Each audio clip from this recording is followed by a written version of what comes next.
All right. Well, welcome, Karen and Julie. I appreciate you're both coming tonight for the Mentor Your Best team. One thing that I do want to point out that Karen was bringing to my attention was that if all the for those who are maybe going to rewatch this, if all of the lessons are not clicked, it doesn't necessarily let you get into the moving forward lessons or the previous ones. Is that correct, Julie? I mean, Karen. Yeah. So just maybe if you're stuck in the back, just maybe make sure that you click on everything, try to complete things, even if you have to like scroll forward or move a video forward, just so that you can get the opportunity to see more of the material moving forward. You don't have to have completed everything in order to come to these sessions. It's the learning lab where we get to talk about what's important to you in the material, and then often I bring in other extra material. So some of the questions that I was thinking about today that,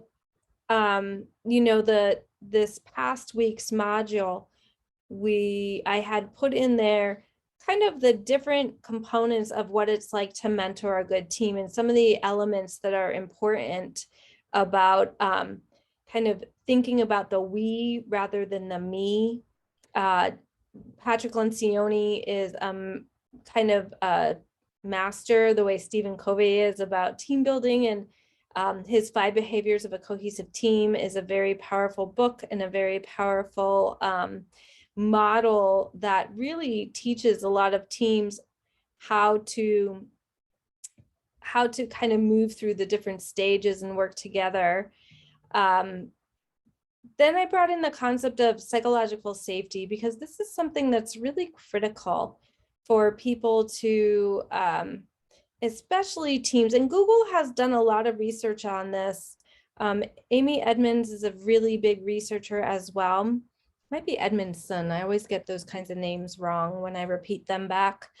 But psychological safety is really about creating an atmosphere in your team so that people feel safe enough to say what's really on their mind.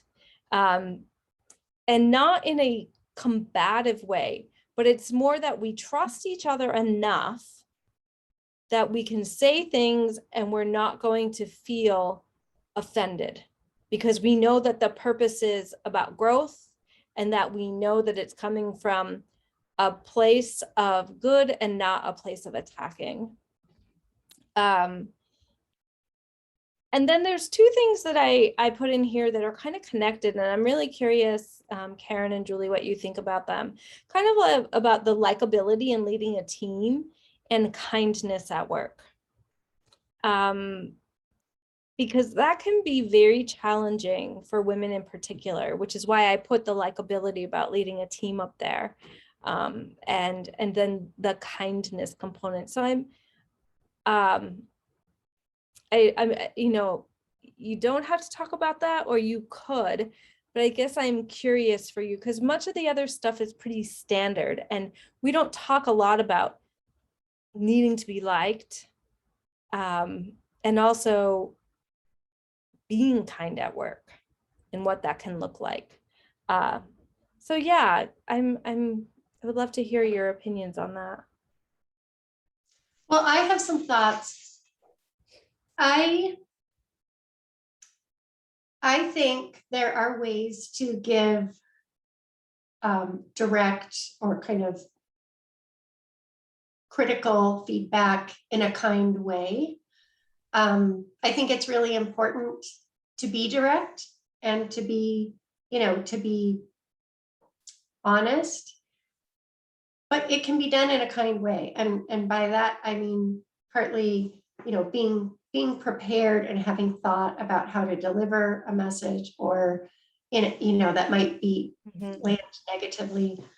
I just think there's a lot of ways to be respectful, and that is kind. It's kind to be respectful to others. And I think it's really important, because we spend so much time at work, and our work relationships are, I think they're important relationships. and because they affect how I feel, during the day.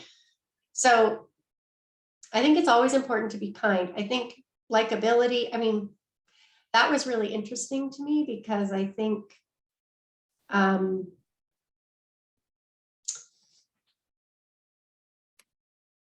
think leaders do have to recognize they're not always going to be liked. Their decisions aren't going to be liked, and accept that and be willing to make decisions that others aren't happy with. But is that personal likability, or is that kind of the leadership likability? I think I don't really know the answer to that. I think they're connected. Yeah. So. And yeah, and I agree with you. I think that you can be kind and you can share with people what is not necessarily working well, or how, kind of how they can show up in a way that you need them to show up, and it actually would be helpful for them to show up in that way, right? In many ways, it advances them and it grows them as individuals. And that likability component, I found that article incredibly fascinating because I had never really thought about that previous and I love how you positioned that. Is it likability as a person or likability as a leader? And which do you need? I think that's really great. Hey, welcome, Christine. Hi, sorry, I didn't know if I had my microphone on. I apologize. Hello. Hi. So we're just kind of having this discussion about two articles that were in the curriculum this past week, and one is about likability and leading a team, and the other one was kindness at work. And so I was just asking Karen and Julie what they thought about it. And so I'd love to hear, Julie, I saw you popped your video on. I'm curious what your thoughts are. Sure, yeah. I think a lot has to do with kind of what the situation, what your situation is as far as leadership goes. Like for me, I'm 23. I'm in the Army. I'm an officer, and right now I'm leading a detachment out of Anaconda, and a lot going into that. And it's an engineering unit, and I'm not an engineer. I went to Army engineer school, and they taught me what I needed to know to be able to lead a team of engineers. But so there's a lot that I don't know, and a lot that I need to rely on other people to be able to do the job effectively. And, being in that profession, I do find myself trying to, maybe be a little tougher and harder than I need to be. But I know I'm a very caring and empathetic, I'm like every mom figure. I always have been. I've always been the mom of my friend groups. I'm always wanting and trying to take care of people. And most of the feedback that I have gotten so far in my career is that that I really, really care about people, and that it makes a big difference. Just, and it's just kind of that presence. So I think there's maybe a distinction to be made about caring and being kind, because there are times that I need to be very firm, and there are times that, I need to make decisions that kind of stink. But if you have that presence, if you have yourself established as a leader that really cares, then for me, my soldiers know, I tell them all the time, I'm 23, I'm a female, and I have, honestly, I don't know how they justified putting me in this job, but so I have zero clout to be thrown around up the chain of command. But you tell me you need something, you tell me you need to get something done, I'll die on that hill. I will keep fighting that fight, because soldier care, soldier readiness is the number one priority. So just kind of establishing my priorities of hey, I'm not, I don't have the weight to be throwing around here, but I care and I hear you, and I'm going to try to, and I'll be straight with you with what I can and what I can't do. And, I think that goes a long way, because a lot of the times it's not going to go the soldier's way. A lot of my soldiers are being discharged for not refusing to get a COVID shot, so it's there's a lot of different ways that that could go as far as like soldier care, because at the end of the day, they are getting discharged. But just letting them know that I care about them and I want to see them here and I care about their priorities, and if they don't feel comfortable with it, then, you know, yeah. So kindness would maybe be like being a little bit of a pushover in that situation, but caring is me sitting down with the 19-year-old soldier who's refusing a shot, who could get a dishonorable discharge, and kind of walking them through Right. what every step looks like, and making sure that they really understand, and they can make an informed decision for themselves. I So- like, there's just so many things of what you're talking about that are so important and are so interesting. One is, you know, in the very first module, there's a, you know, from Torch, which is a consulting company that puts out there all the different kinds of leaders that there are. And they have, you know, kind of a military leader. And I even talk about in one of my videos about what does it mean to be an authentic leader. And if you are a military leader, I actually use that example. So I love having you here on this discussion. Like, it doesn't make sense for you to act the way a spiritual leader would be. Like, you cannot do that, you know? And so I like that what you're saying is, again, like kindness at work, you're exchanging that word for caring. It's very important. It's very important. And what I had posted that article on LinkedIn, and it started a kind of an interesting conversation with this one woman who said, won't I be stepped on or seen as a pushover if I'm kind? And how do I actually live the way I want to at work, which is to be kind? But so I just love that differentiation that you're making, Julie. I think it's really important. And how incredibly brave of you to just say to folks like, hey, I'm 23, like I was put in this position, like that is being real, you know, not trying to just kind of muster up and be really tough, but to say, hey, look, I'm learning along there with you, and here I am. Let's get this done. And your values are that you will die on that hill. Like, you are going to put yourself in front no matter what. But yeah, Karen, what are you thinking? You're kind of shaking your head there. Yeah, I just wanted to say, Julia, gosh, you are really inspiring. And I can totally see why you were put in that position, because wow, just, I'm so impressed, because you're young in a big leadership position. And I think it's really inspiring. Well, I'll just remind everyone, I don't know what I'm doing. So, but if you I guess I just keep telling people I don't know what I'm doing, and it seems to work out. So, but thank you. Yeah, no, you are definitely inspiring. I think it's funny. I think the secret is that nobody honestly really knows what they're doing. Like, we think that we do, and we're constantly recreating ourselves or relearning or starting something new.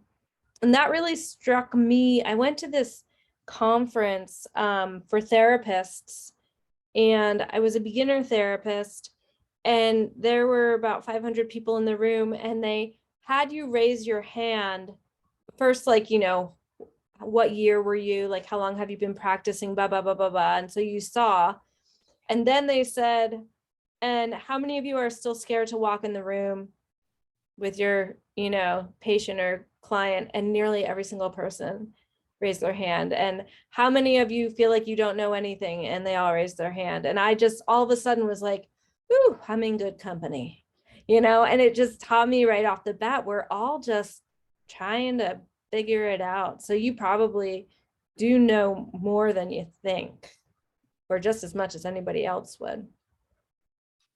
So Yeah, it's not so much knowledge for me. I find it's kind of like a strength of, you know, like that's really the only thing I have going for me as a leader, is that I'm trying and I'm willing to learn. I know an engineer. Like I'm not an engineer. I don't have any years of experience behind me. I know where all of everyone else's strengths are. And I know that my only way to be successful is to be able to just work with people, I suppose, and kind of just have their confidence in me, like, because that's my success. My success is having the people who actually have the information wanting to give to me, and me being able, but then also, like, I want to do right by these people and set them up and put them in the best positions possible. So it's definitely, that's kind of the way, I guess, the chain of command works, as far as, how somehow someone decided that a 23-year-old fresh out of school will go into leadership positions, and they'll work with people who have been in the Army for almost as long as they've been alive. And I guess that's why it's just kind of the way the relationship, I guess, is supposed to, the experience and then the willingness to learn matches up. Yeah. So Christine, welcome. Thanks. Invited Christine Liddig to talk about our topic of mentoring your best team. I have known Christine for, my goodness, long time, since 1990. Almost 30 years now, Rachel. Almost 30 years. We're not that old. No. And I met Christine by being her employee.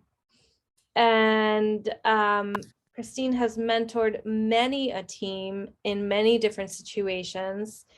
And so I really wanted her to come and, we'll just kind of have a conversation about, and I thought it's just nice to ask different questions of each other, and for Christine to kind of give her perspective and experience on this. So Christine, if you want to introduce yourself the way you like to introduce yourself, rather than my one-time employer and now good friend, that'd be great. Sure. Well, I am still confused as to how to introduce myself anymore. I think we are a world that really likes titles. And after I first sold my last business and went on to start mentoring new business owners, I was engaged in a public speaking mentorship opportunity, and everyone who was creating the program had a real problem because they couldn't put anything behind my name. Like, I didn't own a business anymore. I didn't have a specific sort of, maybe I was working on a new business or tech, or I wasn't a consultant.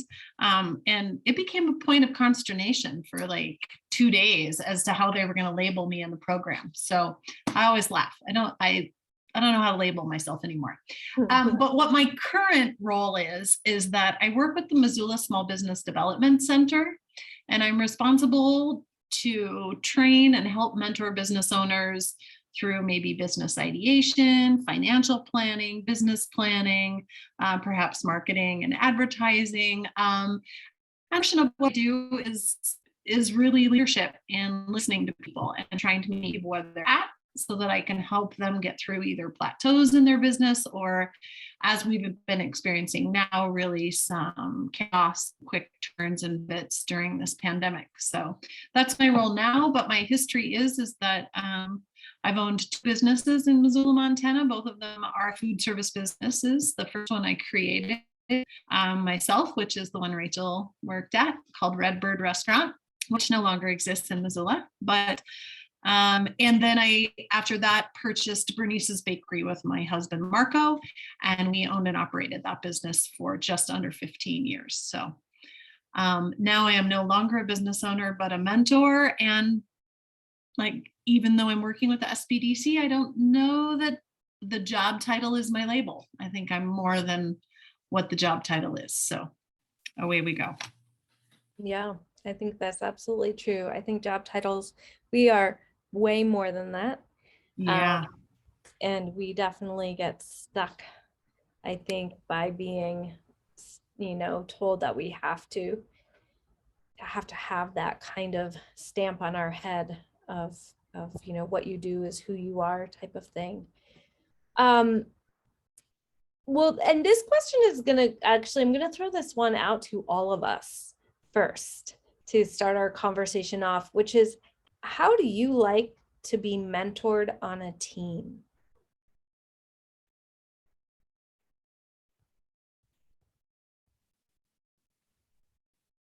Yeah. Who's going to start? I'll start. I was just talking, but I'll start. When I'm being mentored on a team, I am a person who likes to feel heard.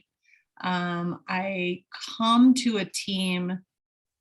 When I was listening to Julia talk about herself and say, I'm not sure why I was chosen for this position. I'm like, well, you came to it being articulate, genuine, honest, well-spoken, caring, and Army passionate. I would have chosen you.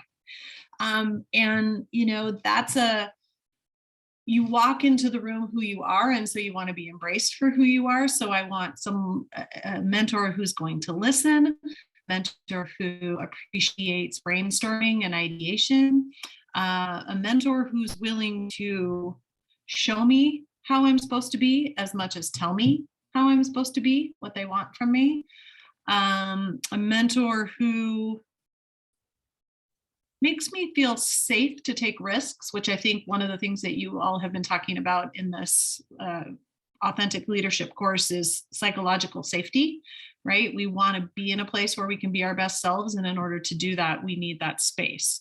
I do like a little empathy, but I'm listening to Julia and I'm like, I haven't heard enough of Karen yet, so we'll see where I go. But I'm like, yeah, I came out of the gates pretty strong myself at 23, and that's just kind of how I'm built, and okay. But sometimes that can also be too much for anyone who wants to mentor me. Or I can remember some stories when I was someone else's employee and the things that I learned being in that role and how they carried forth in how I chose to be a mentor and an employer later. Yeah, that's a lot of wonderful stuff. I typed it all into the Oh, yeah, you did. yeah, taking little notes there. How about Karen? How about you? How do you like to be mentored? Hope you're still on the mutes. I loved all those things you mentioned, Christine. And I love that, particularly show me how to be as much as tell me how to be, because that's, I think, modeling and being together in the working towards the vision is really important. So I like to have clear roles spelled out. I like to know I'm working towards the big picture vision. I want to know what are we moving towards? And then, to understand how what I'm doing is helping to get there. I don't know. I like, how do I like to be mentored? I don't like to be micromanaged. Ooh, I'd like to be able to know, to be given the leash to go. And I think valued. I think that's you've got some of the words that relate to that, but I want to know that I'm part of that I'm an important part. Everybody's got an important part. And I think there needs to be appreciation for, we all play different roles. They look different. Sometimes they're considered smaller roles or bigger roles, but they're all important, right, to get to the end. And so that, and I guess course correction, if we need to have a team meeting or when I'm working in particular, it's important to be honest and course correct as we go, and use it as a learning, a learning opportunity to make things better. We're all working towards making things better. Yeah. We have such a great list here. How about you, Julie? Yeah, I really resonate with a lot of that. As you can imagine, there is plenty of structure in the Army, which I appreciate. I like having left and right limits, something to guide me in, give me freedom of decision making and risk and challenge, but knowing kind of, where those hard limits are. I think above all, I kind of really like the kind of like teacher apprentice kind of mentorship. I've had a few relationships where I have had a leader who was I've had two to speak of. One was several ranks above me, so I couldn't really relate on that level, but it was something that I can aspire to be as far as like personally, how he presented himself, how he spoke, how he presented information, kind of, things like that. And, and then the overall, I feel a big part for me was motivation. We like to make a joke about like drinking the Kool-Aid. But I've had relationships with people who are my rank, but much older. So they have a lot more in life experience and leadership and other businesses and on the civilian end that really was inspiring and motivating to me. And it was one of those things where it was never, it was all kind of like very positive. I've never felt so empowered and strengthened, but safe. And also like, you're kind of like being led on a little bit. Like they're like, yeah, come on, I'll show you the way. So it's something that's like, I feel like it's the plus, equal, and minus rule, where it's like you have someone above you that you're kind of like modeling yourself after. You've got someone that's there with you that you're challenging and holding each other accountable. And then you've got somebody maybe a step below you that you're kind of, you're developing them, and kind of just having that kind of team where everyone's, the goal is, development and achieving whatever your task is. But there's that mutual respect established for like, we all want to be better. And I think that's why I really resonate with the Army leadership system, because everyone basically, there's obviously always bad eggs, but most of the curriculum is all based around like, we just want to be the best versions of ourselves for the people around us. So having people to hold you accountable to that and model yourself after is, I think, the way that I would prefer. Love that. Someone above you, someone equal, and someone below you. I've not heard that before. That's really rich. I like it a lot. Yeah, and I think for me, being mentored is kind of a funny mix for people, because I'm incredibly independent and really like to just like run with something and do it. But there's got to be a lot of emotional support, because I often can get a little wonky, unsure, a little wobbly.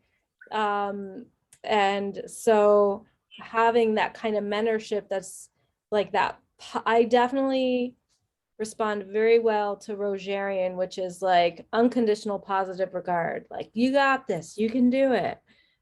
Keep going. And it took me a long time to find the right mentors or to learn what it was that I needed, because I was just explaining to someone that I'm not a compartmentalizer, and I never have been.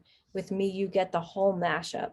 You get the emotions, you get the thinking, you get the confidence, you get the innovation, you get the community, like that. I'm going to hold the space for you. And then you get the emotion.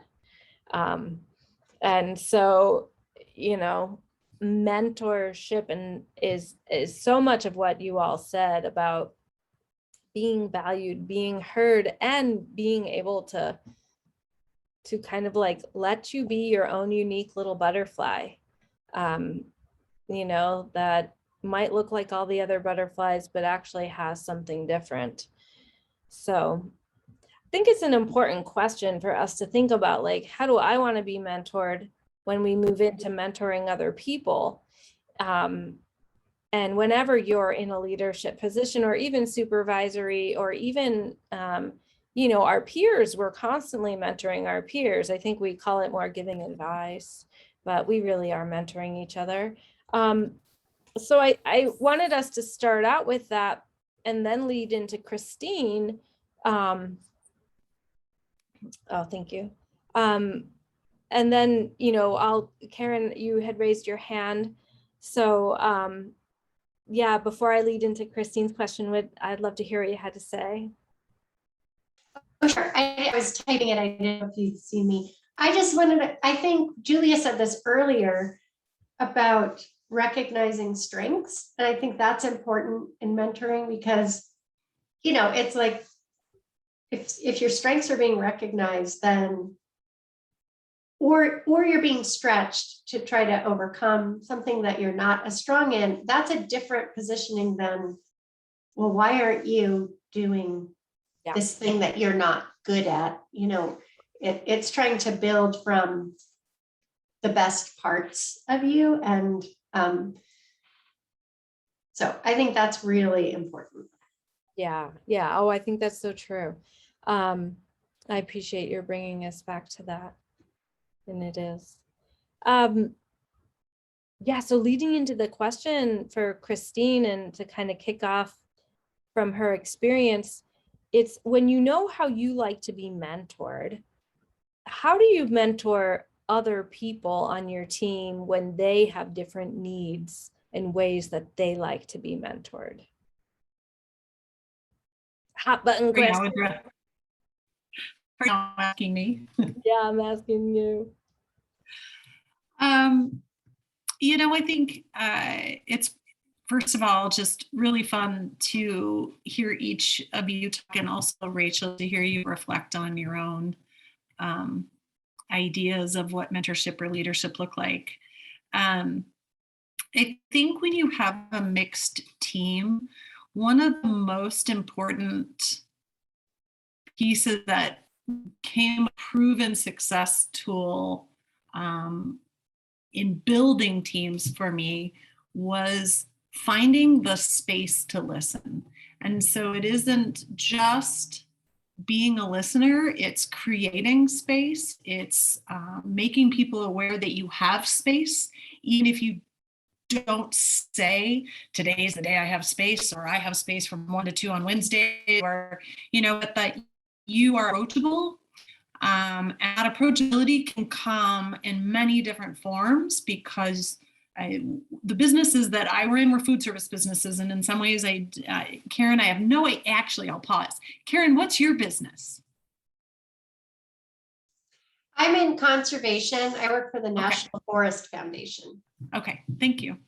I think a lot of times in food service, there is this charging motion that feels like all this tension is coming down on you, whether it's when I had my gourmet restaurant and you got 25 minutes to put the most perfect meal in front of people, and there's just this constant pressure and the sweat's dripping off you in the hot kitchen, or if you're in a bakery where it's a holiday and you have to bake off 1,000 teeny little cookies in a day that take very little time at all, but if you bake them 30 seconds too long, 1,000 cookies are screwed up. And so there's this constant sort of feeling in either of these situations that someone like myself, or a leader or a mentor, isn't approachable. And so really keeping yourself in that place of being able to handle and deal with uncertainty, but also really being available to listen. And so what that grew into over the course of working in this industry for me was that one of the rules with which we led by, and that was in our employee handbook, was if after 24 hours you are still at home or out to dinner or riding your bike and you're stewing over something that's work related, you need to come the next day and say, I'm stewing over what happened yesterday.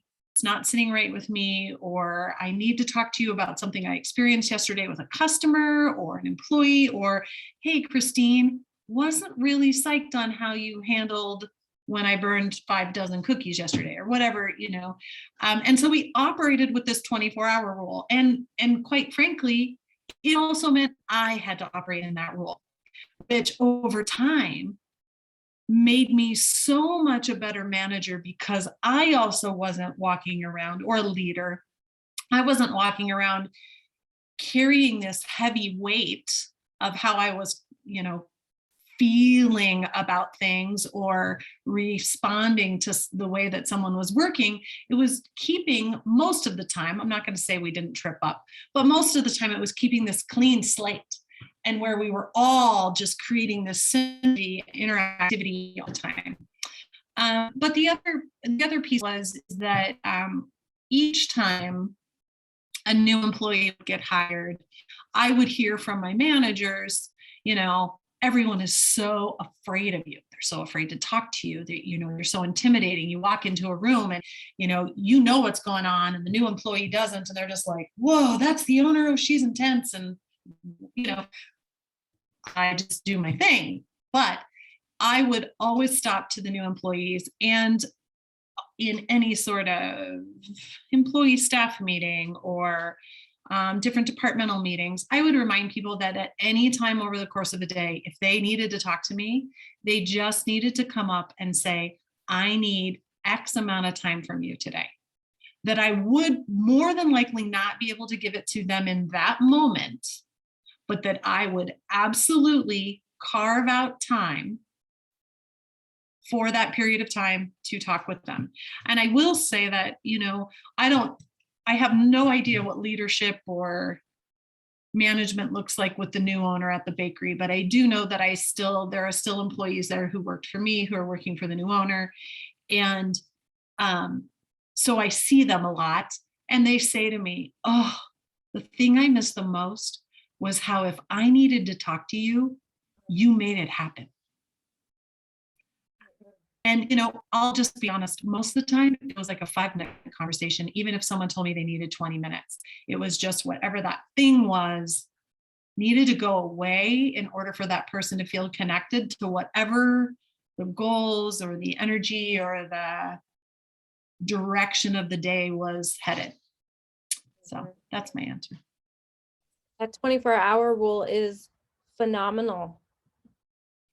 Was really amazing.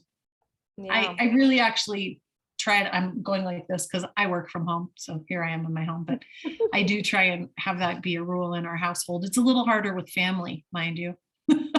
Yeah. For whatever reason, there's a lot more to unpack there, but Yeah. it works. Yeah, I would think it would.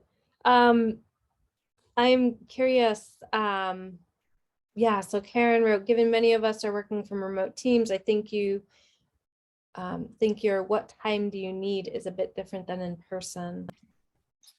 Yeah. And yet maybe, Karen, just as valuable.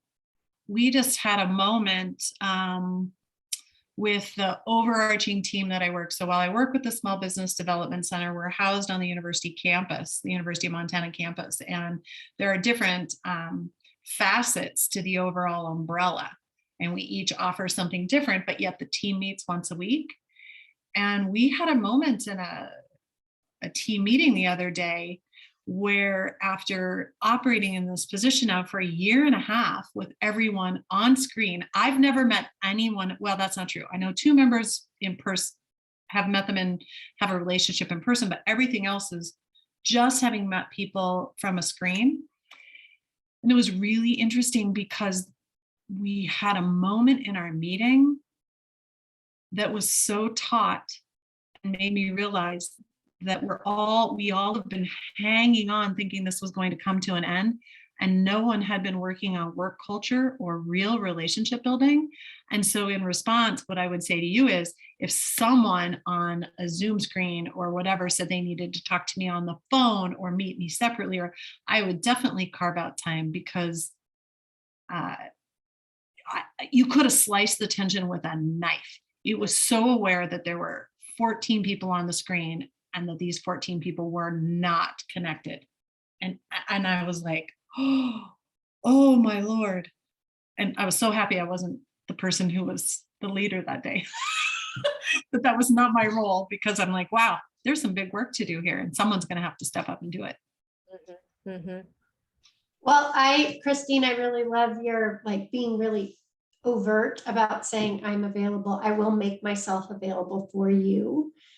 I do think that when we've been working virtually now, some of us for 2 years, like on our staff, we have people who've never met, each other, just like Yeah. you're describing. And so there's fewer asks, I think.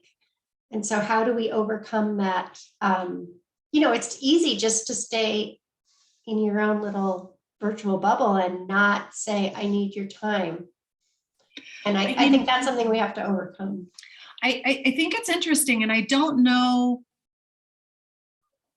how anyone perceives me in a Zoom environment, right? But I have perceptions of individuals when I'm in a Zoom environment.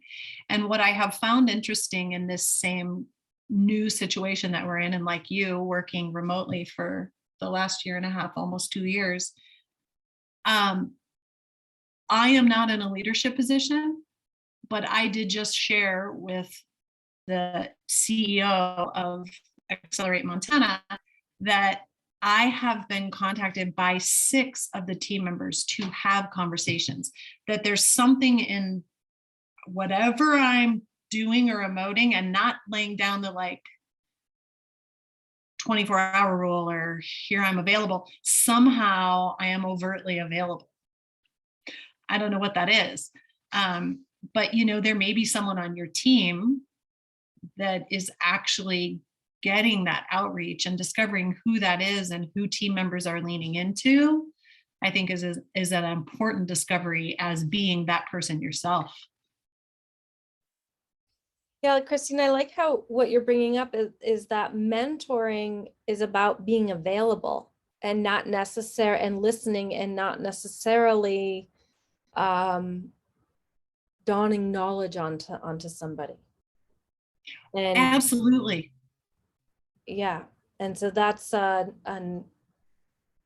good thing to bring out and to actually take note of, because often when we are a supervisor or think about that we have to mentor a team, it means that you think that there has to be some active something, but it's almost like you don't mentor carrots to grow, you set up the correct environment for them to grow. Or flowers, right? So you're tilling the soil, you're putting the water on, you're making sure they're in a good sunny spot, things of that nature. And when they need you, if a pest shows up or something, you're in there doing something. Yeah. If I'm going to continue with my crazy garden metaphor, but yeah, so that's a very nice way to think about what mentoring is. It's being there and holding the space. And Karen, I think that we are starting to realize, and this was something I've seen it more in other countries. I'm in contact through different associations with people around the globe. And our country in particular has been really slow to say, Zoom is our culture now, or hybrid is our culture, or this is our culture. We need to work on culture. Yep. And so some of the interesting things that are going on that I've been seeing and learning about are teams getting together just to connect on Zoom. And they're not having every meeting on Zoom, but there's this whole concept of connection before content. And so we're going to connect. We're going to get on every morning for coffee just to, talk about. And Patrick Lencioni, actually, he got on he has his podcast At the Table. And he immediately said, everybody's using Zoom wrong. Everybody's thinking this means we have to be face-to-face the way we are face-to-face in our office all the time. But really, we need to use it more for connection and to get on and just to be like, hey, what's happening in your life, or how are things? What's happening at home? Did you see this movie the other day? Kind of all that coffee chatter that we have around the water cooler that we don't all really have anymore, but when we go into the office or something like that. Well, that's a good point. I'll just say I'm definitely that person in a meeting. If we're all just sitting silently, I'm the one looking at somebody and saying, so what did you do this weekend? Until the meeting starts. Sometimes, because now I'm the employee being employed, sometimes I can sense that is interpreted in some situations as disruptive. But for me, it's still trying to build those relationships in that moment as much as possible. And yeah, I think you are right, Karen. And, I'm curious, as we've been talking about this, Julia, what you're thinking, because obviously you've been working with people in person Yeah. still, correct? Yeah.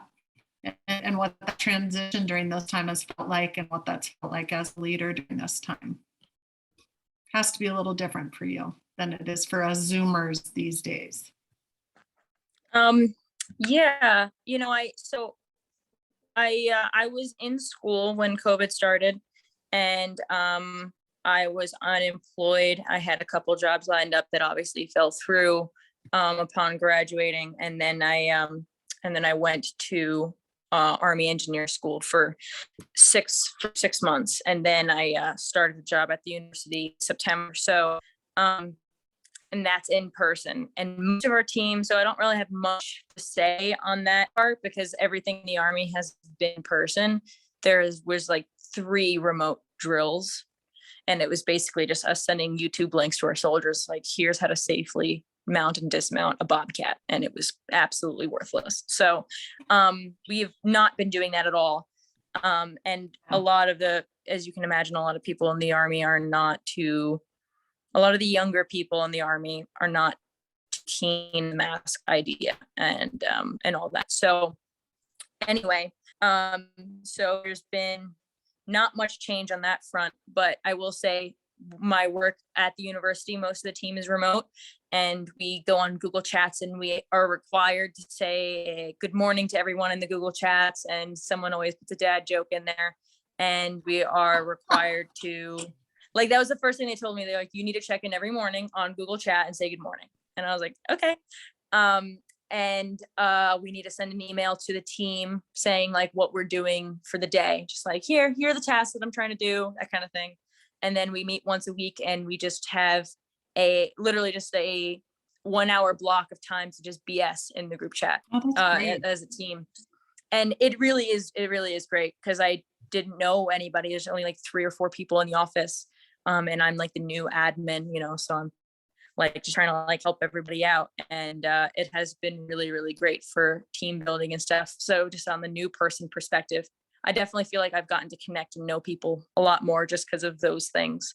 And the like little jokes that get passed around. So it's great. It sounds like whoever is leading around you is keenly aware of how to push these systems that we've been using a little bit more aggressively and connecting. And part of that could be that you're surrounded by youth, but it's great that there's someone there that's aware of that and using the technology in that way. I think myself, sometimes I have to remind myself that it takes 3 times as long to break a habit as it does to form one, and that I'm 55, and for 55 years, I have been a touchy-feely, connected to the human soul and body kind of person, and trying to cut myself some slack when I'm feeling that disconnect, and be like, okay, just take a breath. You can, get through this. This will all come out in the wash, and you're going to have to adjust and make some changes. But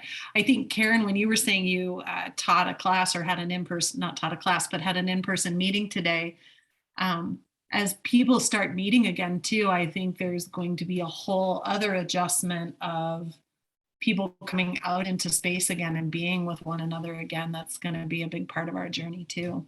Mm-hmm. Yeah, I agree.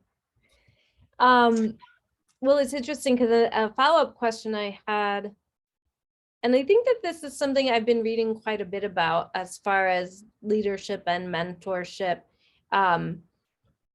Do you take, like when you are mentoring, we have, it's one thing if you are just a mentor that you get hired to be somebody's mentor, or they come and talk to you as a mentor. But when you're in a work environment, and the concept is like, we're mentoring our best team, right? We're growing a team, we're growing people, we're wanting people to feel good and positive.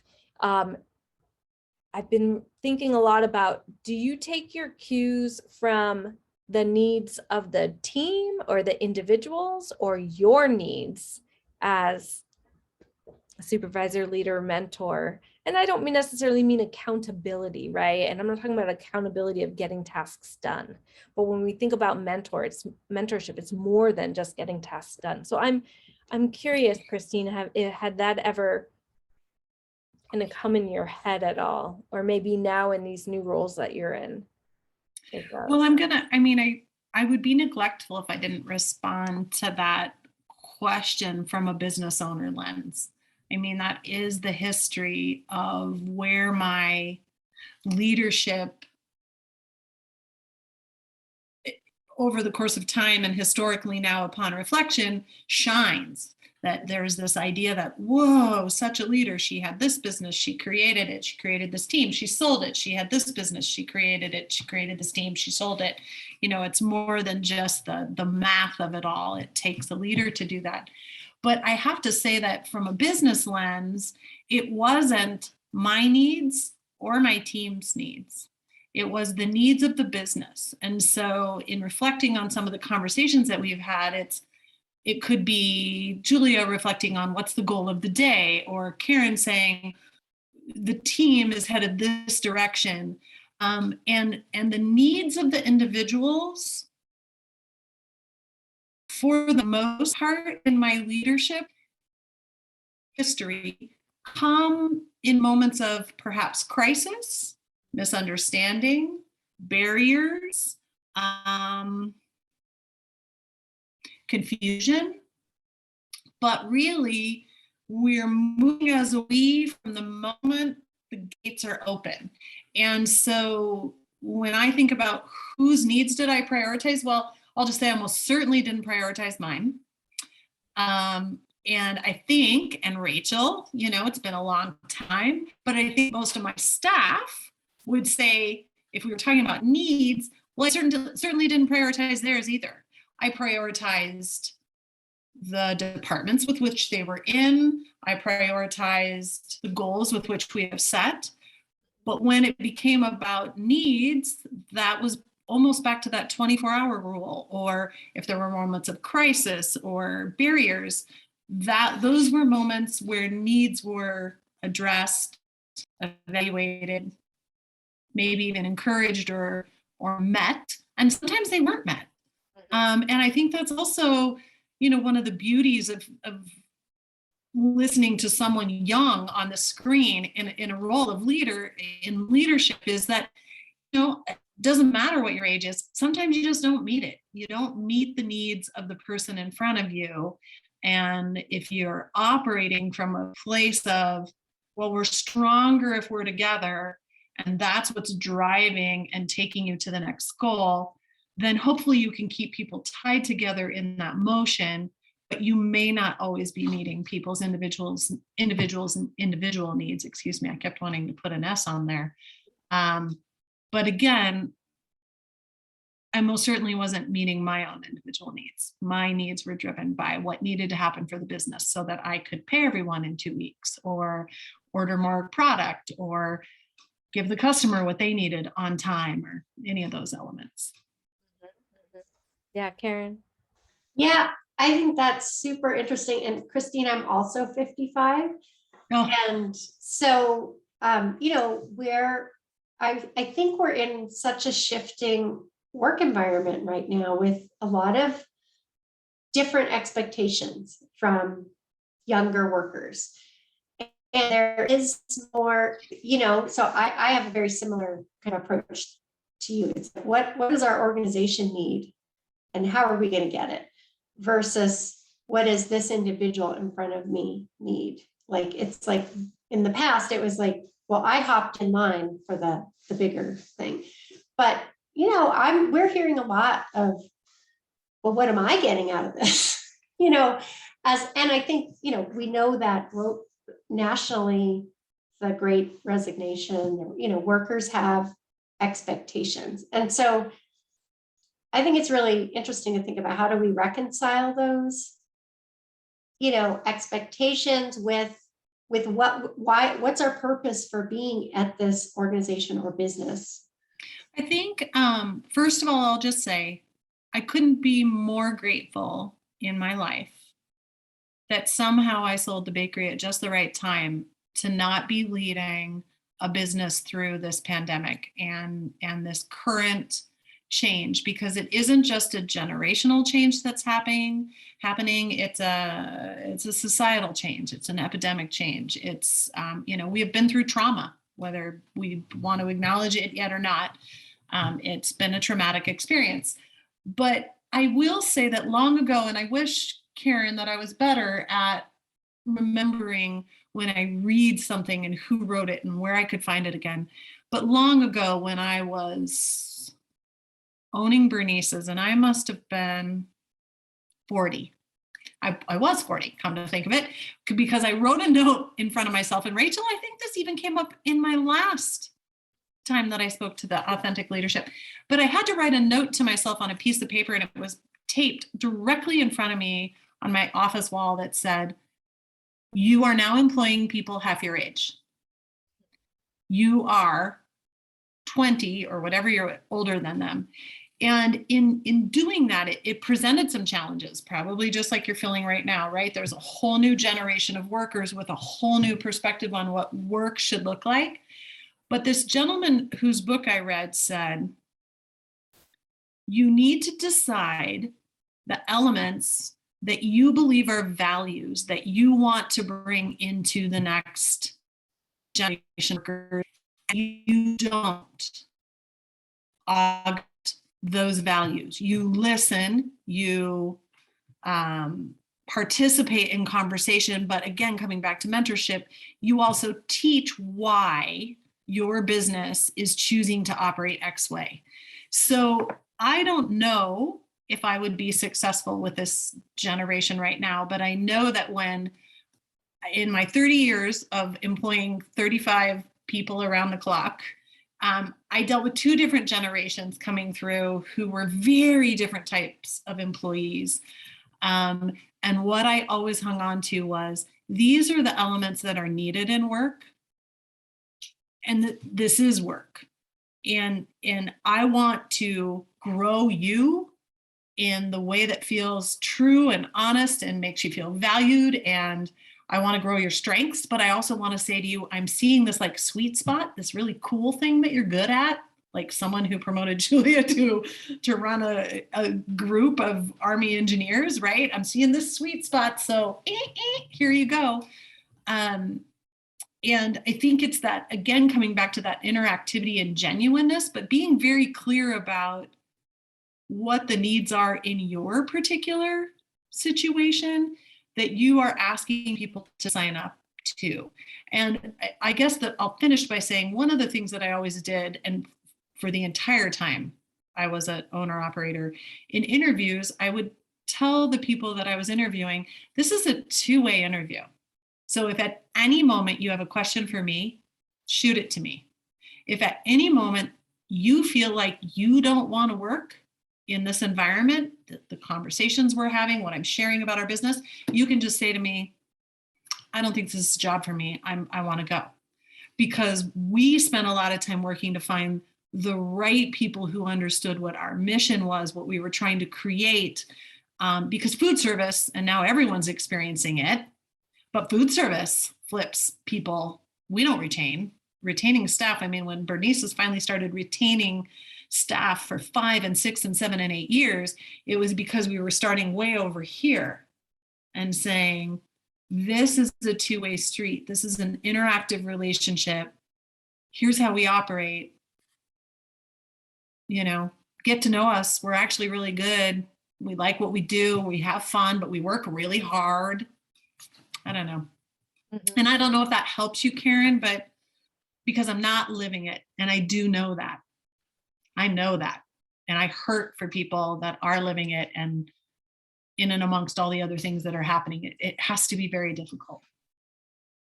Well, I really liked what you said about the interactive relationship and having, I don't know what word what are the elements? It's part of culture too. Like, what is our culture? Absolutely. Bernice's culture, or whichever place is where we work hard, we have an excellent product, or whatever it was. And it's a kind of a contract between employer and employee. but it's not going to work for everybody. And I think that's, having the integrity of what those elements are and being clear about them is important. And at the same time, right now, there's this whole culture conversation and very a desire for employees to be, have a voice in everything, in every decision. And so how do you set up those kind of boundaries of, well, here's where there is a decision space and here's where there isn't. That is a big tension right now. So I'm not there, but I'm curious what Julia's perspective would be on this, because I don't think that everyone is built that way. I think, there's a point at which in management or in leadership, you have to realize that the squeaky wheel shouldn't always get the grease. It's that way in parenting. I don't know, Julia, what are you seeing with the individuals that you're working with? And when you're wanting, there's a certain, you talked about a bunch of different elements in what wraps up the Army. Not everyone who comes into the Army fits perfectly into, right. What are you experiencing? Yeah, I think so. There's been a lot of really interesting points brought up, and I can relate to a lot of them, being younger and, kind of getting on the civilian side, like kind of stepping into that world of employment and seeing like what the options are. And then being on the flip side of already being in a leadership position. I think the big difference, and something that I've experienced this now in my life, and if I were to ever go on the civilian side and do, eventually like what you guys are doing and leading having a civilian career that, no one signed a contract to be there for, so it's the culture itself is different. For our original question of whether or not the individual needs, like how to balance the individual needs for, to the whole mission and the whole deal. As far as the Army goes, like the perspective is soldier readiness. Like we are not mission capable if our soldiers are not taken care of. But how we define, so like that is like the baseline, and establishing that soldier care and soldier readiness is how we have and establish this big picture readiness. But there is the individual, like that is the individual responsibility of to take care of yourself, but it's investment and ownership on the lower levels, which is what kind of brings me back to this question that Karen, you kind of brought up of like everyone wants a voice and everyone wants to say. What I think, as far as like my perspective of being of the younger generation, I think what they want is more ownership and investment than a say necessarily. They're probably voicing things because they don't know how else to establish themselves and feel like they have stake in it.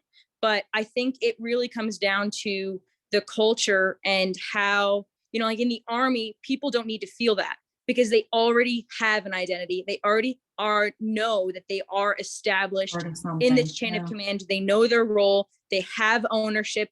They know where they lie. They know if I put in the work, I take care of my team, I take care of my squad, like they have that established and they are investing because the stakes are so much higher. We need to take care of each other. We need to have each other's back. We need to invest because we are a family, and that's number one, and so that's what we tell our soldiers all the time. Someone was making jokes and one of the females didn't appreciate it. And last weekend I was like, guys, like we are a family. Like if we cannot, treat each other with respect, then I don't want you here, because it's not good for this family. We need to be able to trust and respect each other. And it's hard to have that kind of a relationship in, I guess, the civilian world where there is such a high turnover rate. But what I'm seeing is, especially kind of, this is a tangent, but I'm really interested in like culture and identity, and I majored in anthropology. And one of the things that really frustrates me about America is I think like the generation before me, like my parents, my grandparents, there was such a race to forget about cultural and ethnic and community identities. Absolutely. And they really wanted to strip it down to that nuclear family and just kind of do this white picket fence American dream. And I think the effects of that are these younger generations don't have something to identify with. So giving them something to identify with, a culture, a work environment, something where they can take ownership, I like to think of Hogwarts, like how amazing it would be if we could have houses for, young people to identify with, literally just giving them a name and a couple attributes. And immediately, like, it's just like that foundational piece of what they need. So I think just establishing something for them, like showing that you're investing in them and they're going to be able to invest right back in you is a key point in that for young people, at least.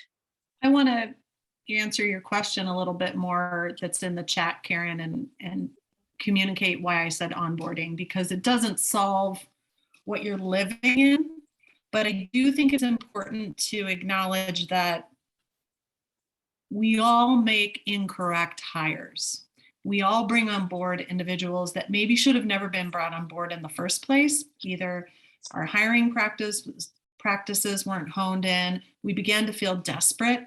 I'll just say that at Bernice's, with a 24-hour bakery, round the clock, every day, we learned in no short order that we were willing to suffer being sometimes 1, 2, and 3 employees short in order to find the right team member. And so I think as we see this great resignation and we see departures and shifts around where people are sitting, and there are businesses who are not used to functioning without everyone filling a slot, that there's also, we have people who maybe never really fit, weren't quite doing what they needed to, and then we're rushing to hire and we're going, oh, this new generation, I don't understand them. And that's where I'm like, with onboarding, when you're clear and you're clear at what you're hiring for and you're communicative about it. And like Julia said, there's an identity right out of the gate that people can connect to. It changes, it takes time. It's going to take all businesses right now, probably 3 years to feel and shift into what's happening. But there is ownership on your part, back to that, what are the elements that are important to our organization that creates our identity, that will allow people to come into our identity, feel like it's a home, feel like they're valued, feel like they're moving as part of the unit. But it is going to take a little time, and it's whether, then it becomes whether or not can you survive with 2 fewer employees because you are looking for the just right one? Can you do the work of creating really great onboarding that embraces exactly what Julia was just talking about? She just shared exactly, you sound just like my daughters, Julia. And, and they're saying the same thing to me. They didn't say it with the white picket fence, but they did talk about culture. And, we are going to have to figure out how to morph and shift, but keep some of what we know is good, but create that identity for people as we bring them on. And it is going to be a little painful. It's going to be a little painful. That answer was super helpful, Christine, because I think onboarding in the past has meant, how do you do your job, right?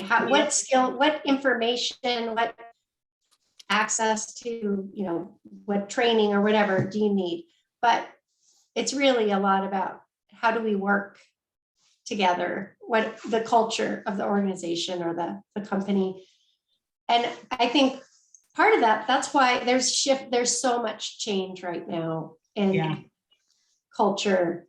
At least that's what we're experiencing at our organization. So there's just, it's kind of shifting sands. But I think the take home for me is put time into that relationship building and the culture side of here's how we operate together, not just the how, but I'm not coming up with the right word, but the culture part of it.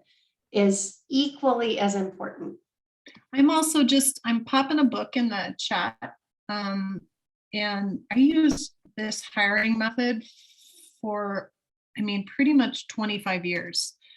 And I think it's a hiring method that still works in our current culture and in a changing generational perspective.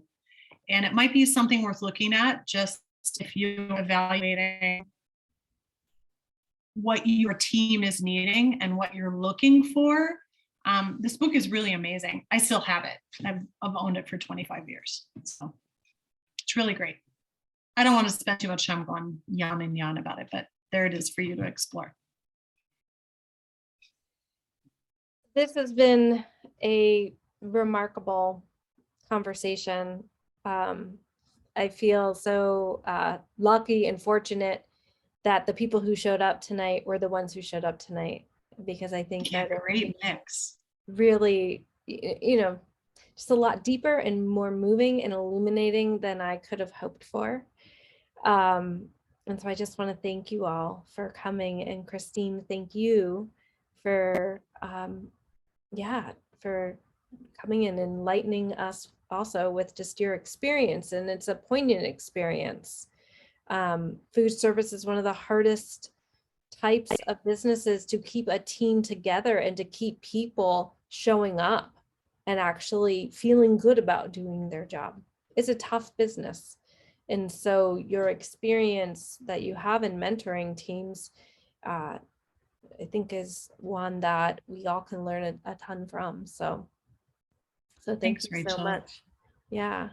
Thanks. It was my pleasure to meet both of you, and just know that, easy to find at Missoula Small Business Development Center. If for any reason you had a question or wanted to follow up, you can just go and Google Missoula Small Business Center or SBDC, and you can easily get in there and find my work email and contact me if you need anything, or if you're wanting to figure out or solve a problem that comes down to leadership and team gelling or anything.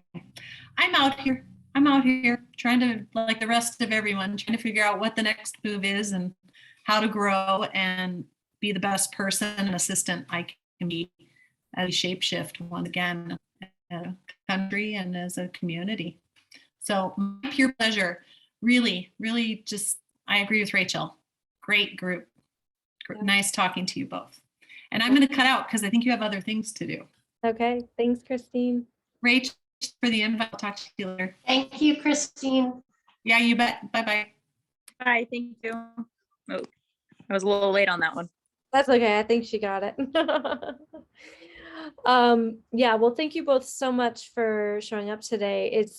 I honestly, it was just a very impactful conversation, and I learned so much as well, which is the best part of leading this kind of workshop and these kinds of courses, is there's always more to learn all the time from each and every one of us. And so hopefully we'll see you both next week. And Julie, I think that I just loved having I'm really glad you came and having your perspective in addition to tonight, and Karen, you as well.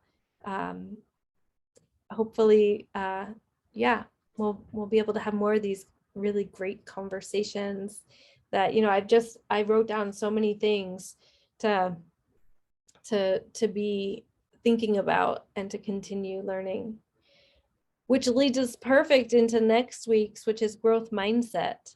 And, growth mindset is exactly what I feel like this conversation tonight spurred us, which is where can we go? How can we continue learning? What do I still need to learn? And how do we stay on that path of learning, not ever thinking that, I've learned everything that there is to learn. So yeah.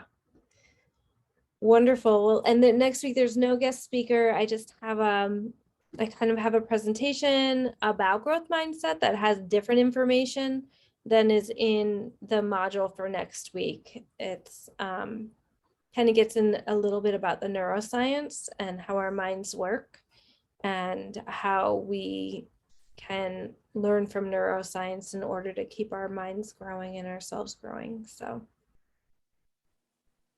great. Well, thank you both. I really got a lot out of this tonight. So Yeah. really appreciate it. Absolutely. I did as well. I'm sorry I haven't been able to attend any others until this. Been very busy, but it is a priority moving forward. So Oh, great. Okay. Well, we'll see you guys next week. Have a lovely week. You too. I hope you feel better, Rachel. Thanks. Yeah. Thanks so much. Mhm. Okay. Bye-bye. Bye-bye.